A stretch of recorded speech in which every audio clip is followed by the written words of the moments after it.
Hello everyone, welcome you all. आज का जो हमारा एमएससी का टॉपिक है वो है ऑर्गेनो कैडमियम कंपाउंड्स। तो हम बात कर रहे थे ऑर्गेनो कैडमियम कंपाउंड्स की, और इससे रिलेटेड हमने एक पहले वीडियो लेक्चर को डिस्कस कर लिया है जिसके अंदर हमने डिस्कस किए थे इसके इंट्रोडक्शन एंड प्रॉपर्टीज और प्रिपरेशन मेथड्स को। तो ये दो पॉइंट हमने इससे पहले वाले वीडियो के अंदर कवर कर लिया था, और आज का ये जो पार्ट है इसके अंदर हम डिस्कस करने वाले हैं केमिकल रिएक्शंस और एप्लीकेशंस को। तो चलिए शुरू करते हैं आज की हमारी वीडियो और बात करते हैं इसके केमिकल रिएक्शन और एप्लीकेशंस की। तो अब हमारा जो पॉइंट आता है ऑर्गेनो कैडमियम कंपाउंड्स के अंदर वो है इसकी केमिकल रिएक्शंस। अब हम डिस्कस करेंगे chemical reactions of organo cadmium compound और देखेंगे कि ऐसे कौन कौन से केमिकल रिएक्शन है जो कि ऑर्गेनो कैडमियम कंपाउंड के द्वारा दी जाती है। तो यहाँ पर सबसे पहली हमारी रिएक्शन आती है जो कि है रिएक्शन विद प्रोटॉन डोनर्स। तो यहाँ पर क्या होता है, जो ऑर्गेनो कैडमियम कंपाउंड होते हैं वो प्रोटॉन डोनर के साथ में रिएक्शन शो करते हैं। तो चलिए अब हम देख लेते हैं हमारी फर्स्ट केमिकल रिएक्शन के अंदर हमें क्या कहा गया है। तो इसके अंदर हमारी सबसे पहली जो लाइन है इसके अंदर कंपैरिजन किया गया है रिएक्टिविटी को लेकर ऑर्गेनो कैडमियम कंपाउंड और ऑर्गेनो जिंक कंपाउंड के बीच में। यहाँ पर बोला गया है कि जो ऑर्गेनो कैडमियम कंपाउंड होते हैं वो लेस रिएक्टिव होते हैं ऑर्गेनो जिंक कंपाउंड के कंपैरिजन में टुवर्ड प्रोटॉन डोनर। यानी कि अगर हम इन दोनों ऑर्गेनोमेटेलिक कंपाउंड की रिएक्टिविटी देखते हैं प्रोटॉन डोनर के प्रति, तो यहाँ पर जो ऑर्गेनो जिंक कंपाउंड होते हैं वो ज्यादा रिएक्टिव होते हैं, वहीं जो ऑर्गेनो कैडमियम कंपाउंड होते हैं वो लेस रिएक्टिव होते हैं। इसके बाद में यहाँ पर बोला गया है कि जो डाई एल्किल कैडमियम है वो रिएक्ट करता है ऐसे कंपाउंड के साथ में जिसके अंदर एसिडिक हाइड्रोजन प्रेजेंट होता है। तो ऐसे कंपाउंड के साथ में जब dialkyl cadmium reaction show करता है जिसमें एसिडिक हाइड्रोजन प्रेजेंट हो, तो वो उस रिएक्शन के बाद में फॉर्मेशन करता है हाइड्रोकार्बन्स की। यानी कि जब डाई एल्किल कैडमियम की रिएक्शन करवाई जाए कोई ऐसे कंपाउंड के साथ में जिसमें हाइड्रोजन प्रेजेंट है, तो वो फॉर्मेशन करके देता है हाइड्रोकार्बन का। तो अगर हम इसकी जनरल आउटलाइन लिखनी हो तो हम क्या लिखेंगे, हम यहाँ पर लिखते हैं डाई एल्किल कैडमियम, और इसकी हम रिएक्शन करवाते हैं ऐसे कंपाउंड के साथ में जिसमें एसिडिक हाइड्रोजन प्रेजेंट हो। तो ये है हमारा एसिडिक हाइड्रोजन इस पर्टिकुलर कंपाउंड के अंदर, और ये जब रिएक्शन करते हैं तो फॉर्मेशन होता है हाइड्रोकार्बन का। तो ये आपको इस केमिकल रिएक्शन की आउटलाइन देखने को मिलती है। अब यहाँ पर जो हमने ये कंपाउंड लिया है इसके अंदर हम डिफरेंट कंपाउंड का यूज कर सकते हैं, जैसे कि हम यहाँ पर रख सकते हैं H2O को, ROH, RSH, NH3, RNH2। तो ये कुछ ऐसे कंपाउंड है जिसके अंदर आपको एसिडिक हाइड्रोजन देखने को मिलता है। तो अभी हम इनका यूज करते हुए एक दो एग्जांपल भी देख लेते हैं। तो हम सबसे पहले क्या करते हैं, हम यहाँ पर R2CD यानी कि डाई एल्किल कैडमियम की रिएक्शन करवाएंगे वाटर के साथ में। तो ये बनाएगा हाइड्रोकार्बन जो कि होगा RH, साथ में आएगा RCDOH। ऐसे हम क्या कर सकते हैं, यहाँ पर एल्कोहल भी ले सकते हैं। हम यहाँ पर लिखते हैं R2CD प्लस C2H5OH। तो यहाँ पर हम लिखेंगे RCDOC2H5 प्लस RH। तो ये क्या है, ये हमारे पास हाइड्रोकार्बन का फॉर्मेशन हो रहा है। इसके बाद में हम एक और एग्जांपल देख लेते हैं। हम यहाँ पर लिखते हैं R2CD प्लस RSH। तो ये बनाएगा RCDSR प्लस RH। तो ये हमने कुछ एग्जाम्पल भी देख लिए हैं जिसके अंदर हमने ऐसे कंपाउंड के साथ में डाई एल्किल कैडमियम की रिएक्शन करवाई है जिसमें आपको एसिडिक हाइड्रोजन देखने को मिलता है। तो ये होती है हमारी फर्स्ट केमिकल रिएक्शन। इसके बाद में बात करते हैं हमारी सेकंड केमिकल रिएक्शन की। तो जो सेकंड केमिकल रिएक्शन है वो है रिएक्शंस विद एसिड क्लोराइड। यहाँ पर क्या होता है, यहाँ पर हम लेते हैं 2 मोल एसिड क्लोराइड की जो कि रिएक्शन करता है 1 मोल डाई एल्किल या फिर डाई एरिल कैडमियम के साथ में, और फॉर्मेशन करके देता है 2 मोल कीटोन का। तो यहाँ पर क्या होता है, हमारे पास जो प्रोडक्ट बनकर आएगा वो आएगा कीटोन। तो अब हम पहले इसकी जनरल आउटलाइन लिख लेते हैं। हमने यहाँ पर क्या लिया है, हमने यहाँ पर लिया है 2 मोल एसिड क्लोराइड। तो हम यहाँ पर एसिड क्लोराइड का मॉलिक्यूल बना लेते हैं, और इसके हम रिएक्शन करवाते हैं डाई एल्किल या फिर डाई एरिल कैडमियम के साथ में। तो जब हम 2 मोल एसिड क्लोराइड की रिएक्शन करवाते हैं 1 मोल डाई एल्किल या फिर डाई एरिल कैडमियम के साथ में, तो ये फॉर्मेशन करके देता है हमें कीटोन का।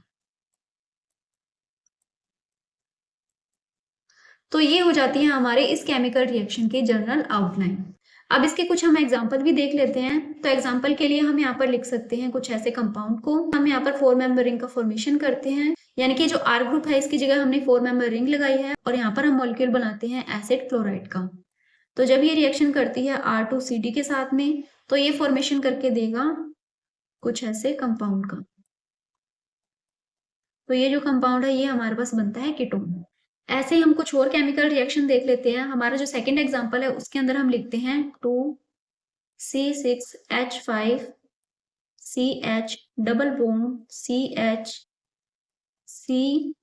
COCl, और इसकी रिएक्शन हम करवाते हैं C6H5 की ट्वाइस CD, और ये रिएक्शन होती है ईथर की प्रेजेंस में, और यहाँ पर भी ईथर आएगा।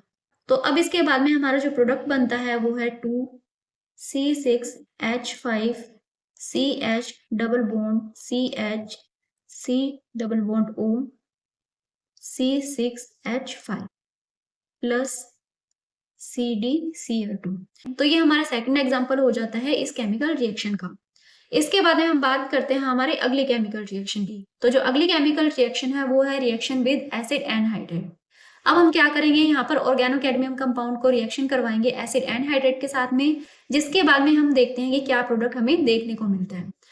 तो यहाँ पर इस केमिकल रिएक्शन में बोला गया है कि जो रिएक्शन होती है ऑर्गेनो कैडमियम कंपाउंड की with acid with acyclic anhydride, वो आपको कुछ पर्टिकुलरली यूजफुल देखने को नहीं मिलती है। लेकिन अगर हम इसकी रिएक्शन करवाते हैं साइक्लिक एनहाइड्राइड के साथ में, तो इसके आपको काफी अच्छी रिजल्ट देखने को मिलती है। तो यहाँ पर हमें क्या बोला गया है, हमें यहाँ पर बोला गया है कि जब हम ऑर्गेनो कैडमियम कंपाउंड को ट्रीट करते हैं एसाइक्लिक एनहाइड्राइड, तो वो आपको ज्यादा यूजफुल देखने को नहीं मिलता है। लेकिन जब हम इसे ट्रीट करते हैं साइक्लिक एनहाइड्राइड के साथ में, तो इसके अंदर आपको प्रोडक्ट की काफी अच्छी रिजल्ट देखने को मिलती है। फिर इसके बाद में बात की गई है इसके प्रोडक्ट की। तो यहाँ पर बोला गया है कि जो प्रोडक्ट का नेचर है वो डिपेंड करेगा अमाउंट ऑफ ऑर्गेनो कैडमियम पर, यानी कि हम यहाँ पर कितने अमाउंट के अंदर ऑर्गेनो कैडमियम कंपाउंड का यूज कर रहे हैं उसके अमाउंट पर डिपेंड करता है प्रोडक्ट का नेचर। तो इसे हम एग्जाम्पल से समझते हैं। हमारे पास यहाँ पर हम बनाते हैं एनहाइड्राइड को, तो इसके हम स्ट्रक्चर बना लेते हैं।